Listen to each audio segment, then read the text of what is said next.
Hi there, welcome to Prime Sports with me, Razak Musbao. Now tonight, Crystal Palace forward Jordan Ayew. He is on the verge of sealing a transfer to fellow Premier League side Leicester City, with the Ghana forward having undergone medical earlier today.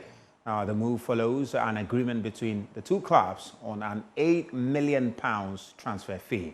We've got more for you on this latest development in the following report. The move follows an agreement between the two clubs on an £8 million transfer deal, significantly improved from Leicester's initial £4 million offer, which Palace had rejected. Ayew, who turns 33 next month, has been a mainstay at Crystal Palace since 2018, making over 200 appearances and scoring 23 goals. However, his role at the club has diminished under new manager Oliver Glasner, with the versatile forward now playing a reduced role. He was a second-half substitute in Palace's Premier League opener against Brentford last weekend. Leicester City manager Steve Cooper, who previously worked with Ayew's older brother Andre at Nottingham Forest and Swansea City, is eager to add the experienced forward to his squad. Ayew's experience in the Premier League is seen as a valuable asset for Leicester as they aim to strengthen their squad this new season. The club are also hopeful of signing 2 more attackers before next week's transfer window deadline, as they continue to enhance their options in the forward positions. Ayew will join Leicester City's ranks and could potentially play a key role in their quest to make an impact in the Premier League this season. Jordan Ayew might not just be the only Ghanaian player on the move. Black Stars midfielder Abdul Salih Samed is also expected to leave a French side La, as the coach has found him surplus to requirement. Well, Fifi Manfred is a man when it comes to these transfers and Ghanaian players, and he joins me via Zoom all the way in Kumasi for some little chat on these two very important transfer stories. Fifi, thank you very much for your time. But big news coming from England. Jordan Ayew leaving Crystal Palace after joining the club in 2018. First of all, at the age of 32, is this an ideal move for Jordan? Leicester City, playing alongside Fatawu Issahaku.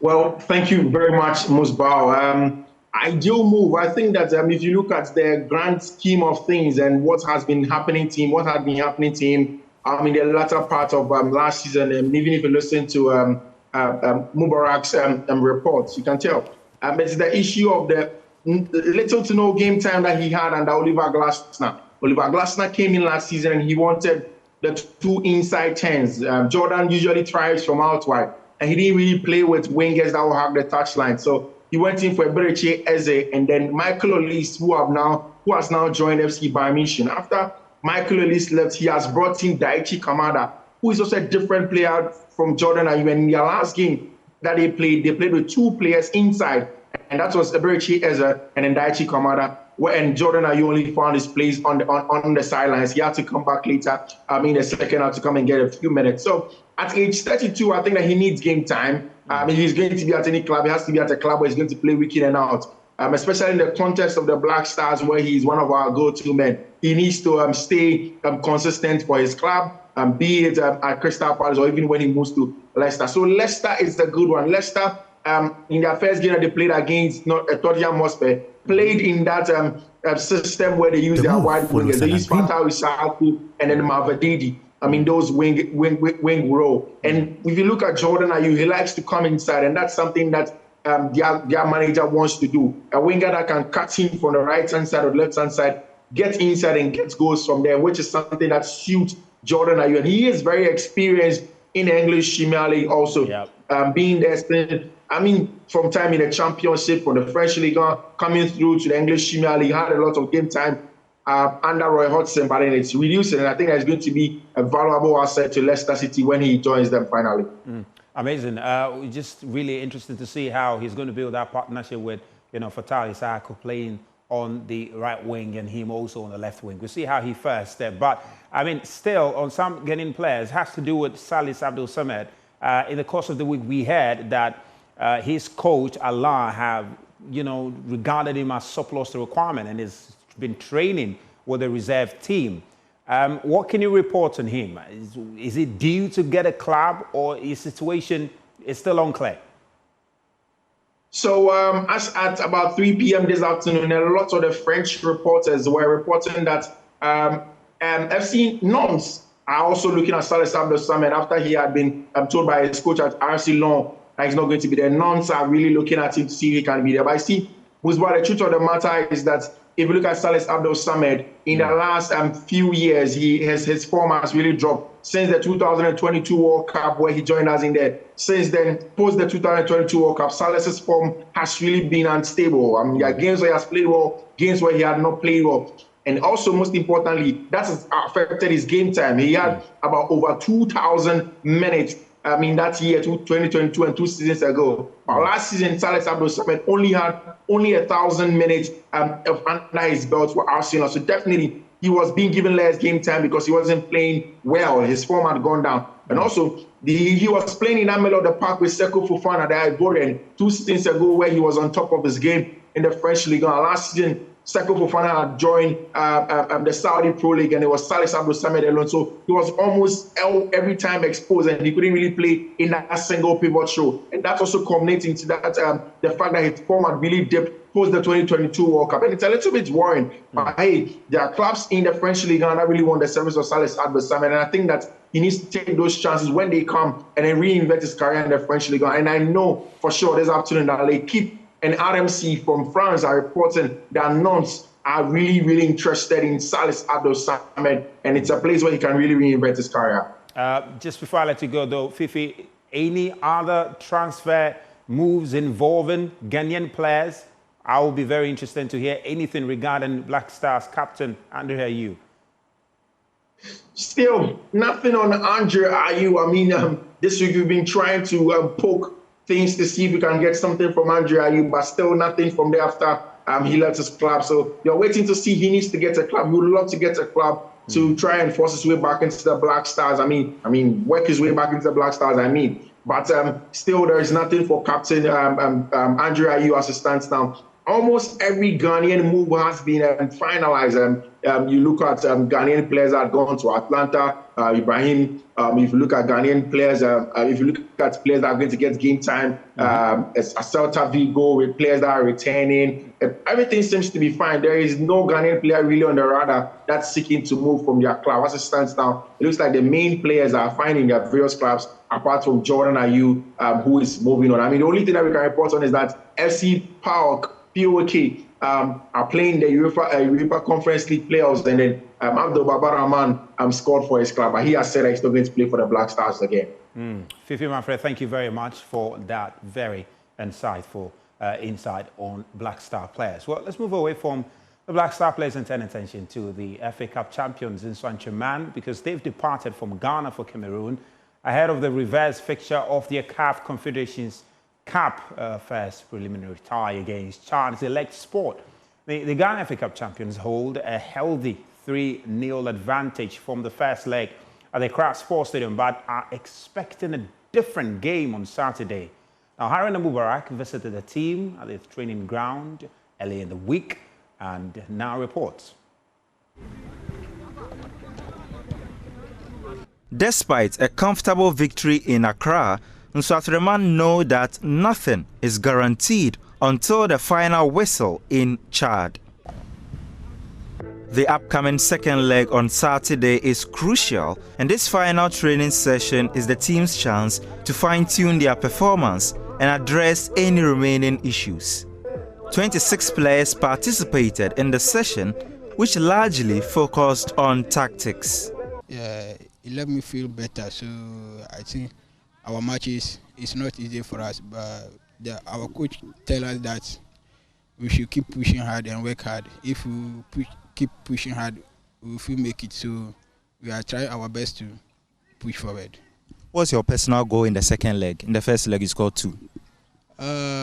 It's not easy. It's not easy for us to the tournament, but we are keep pushing ourselves to make some good correction to go forward. So I think if we make it better, we can go forward. So making it better means you more or less want to score 3? Yeah, if I get the chance, I'll score. I'll make it. Maybe it's concentration. Football is about concentration, and for we starting this confederation, it's an international game, and we talk to each other, and the new coach also gave us some instruction. So I think we follow the coach instruction, and that's made us keep the clean sheet. Yeah. So personally, how would you ensure that you keep a clean sheet again in the second leg? Because I understand the team, they are playing with 2 strikers. I think we are going there with a different strategy. We are not going to play the same like the way we play at home. We are going there with different style to defend or to even score more goals over there. We are confident that maybe the second leg, I'm sure that we are going to win over there too. The technical team who oversaw the training expressed full confidence in their preparations. It was good. The boys were very enthused. They gave their 100%, and we are willing to go for another win. Which makes you confident ahead of the second leg, right? Yes. Coach, what does it mean? What does the second leg mean for you personally? To jump the final hurdle. So after winning 3-0 here, it's very important. We still have to keep the focus and make sure that we go in there and get it done, because it's still not done yet. 3-0 though, but football is full of surprises. So we have to be on our toes and make sure that we are 100% focused in the second leg. Nsawtriman's victory in the first leg is certainly something to be happy about, considering the fact that they are making their debut. But in this competition where dramatic comebacks are common, they can't afford to relax. They have to, at the very least, replicate their performance from this first leg or risk losing everything they've worked for. Haruna Mubarak from the Legon Basic School Park for Joy Sports. Well, the former communications director of the Ghana Football Association, Ibrahim Sannie Daara, has issued a warning to the government urging immediate support for Ghana football clubs to prevent the collapse of the domestic league in the country.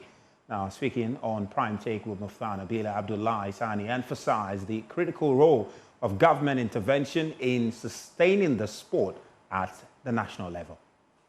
When a footballer sees that there's no life beyond the football is played, after 35 years, they don't earn so much, because most of the teams, all the teams in Ghana today are owned by individuals. It is individuals that are funding, are paying for the kids of people, of Ghanaian youth, to become who they are. The state must support them. It must not be a one-man effort.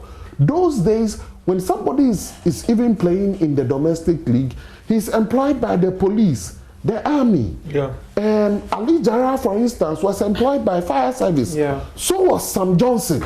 A lot of them were employed by Bank of Ghana.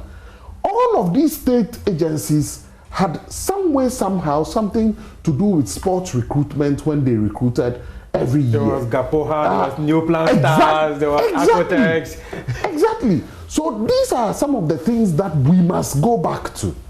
Otherwise, we have no fighting chance. But times have changed. Why would you say we should go back We to should, that? no, I say... Because companies these days no longer want to be heavily involved. No. I'm saying state institutions. State institutions, yes. For instance, we had Gapoha, which was it? Was it what? There was also Gihawk. Yes. Many of these companies, they folded. There was Power Stars. Yes. The electricity company of Ghana. Yes. All these people, they've now folded. They don't want to invest in the game anymore. They have to, because they are state institutions, one. And a lot of them also recruit for their own good. They have their own organizational games. They recruit sports people. Part of the sports people must be recruited, must be some footballers, must be some athletes, must be some boxers, so that the player knows that, one, I'll get some salary from, let's say, if I'm playing, I work with the police, I'll get my salary from the police. Number one, I'll get some salary added on to maybe from Haas or Kotoko.